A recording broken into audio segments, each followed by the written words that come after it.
go. So how does it feel to be 11-1? Obviously, it's pretty good. We're still not playing our best across. Letting teams back into the fourth quarter, giving them life, it's just not really what we want to do. So hopefully we can tighten that up. Okay. Personally, what do you do to lead this team on the field and off the field?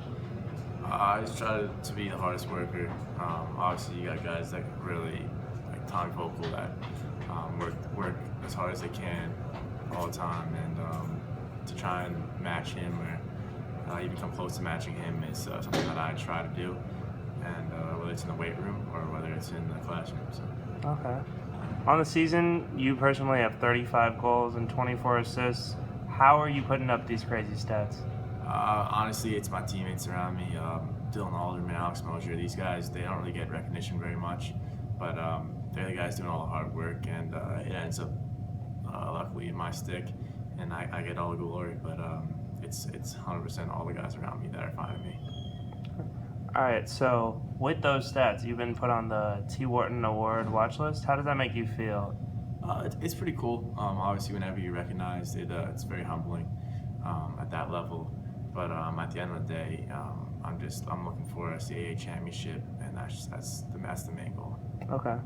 So switching gears a little bit, what happened in the second half versus Drexel? I'd say it was basically a perfect storm. A lot of things went wrong for us to lose by 1 goal, and we learned from it, watched a lot of film on it. I don't know if it was a bit of like guys thinking that we had it in the bag, kind of let up a little bit, but we got to learn from it, and we'll do better. Okay. And what is the team going to do to assure that a half like that doesn't happen again? It's just being mentally focused.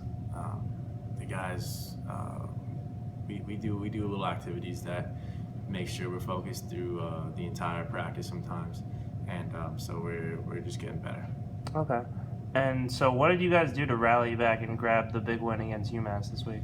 It was a very tough week. A lot of guys are upset. They're pissed off, frustrated with how we played, and especially being up like that at half, and then losing the way we did really just didn't sit well with us. And you could tell all week it was practice. Everybody was focused. Everybody was battling and giving 100%. So. Okay.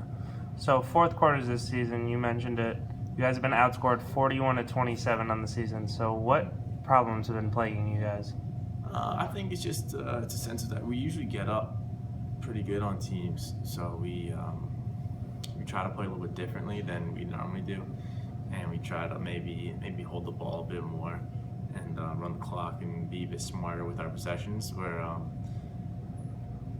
yeah, you can do that, but you have to find the common ground of being able to actually go to the net still and still being able to bury teams in the fourth quarter. Okay. So with that, you guys have won a lot of close games. How have you figured out the winning formula? It starts with our coaching. Our coaches every day put us through drills, put us through practices, and we practice those situations, being up with 2 minutes left in the game by 1 goal. Okay. And the defense is trying to get it back from us, and we're trying to keep it from them, and vice versa, where we try to get the ball back. And so our coaches really put us through everything, and they really prepare us for every game. Okay. So your team has broken a lot of team records this season, especially starting 10-0 for the first time ever. Has that added pressure to you guys to make a big run in CAAs or in NCAA? I don't think it's pressure. It's more just knowing that we are a really good lacrosse team, and when we do play 60 minutes, it's hard to stop us. But it's just being able to put that 60 minutes together that we're trying to focus. And honestly, we don't really look at our record too much. Obviously, there's confidence, there's a lot of swagger with the guys, but at the end of the day, every game's different, and every game's a different animal. So we gotta just come to play for every single game, or it's not gonna be good. Fair enough. What are your goals for the team by the end of the season? Obviously, you want to win a national championship. First of all, you want to win the CAAs, and then go on from there. You want to win the next game after that, which hopefully we can play in the quarterfinals here at Hofstra. That'd be awesome to be able to do. And then from there, keep winning and win a national championship. But it's a long road. So you answered my last question there, which was, does this team have national championship aspirations? So do you want to just elaborate on that a little more for me? Yeah, I mean, obviously, I don't think it's ever been done before for Hofstra. Hofstra's never won a national championship. So to kind of put this team back on the map and really let the rest of the world know that we're not just a bunch of guys on Turnpike that's going to come out and work hard, but we got some talent, we got some skill, and we're going to work hard. So, yeah, I think we do. Beautiful.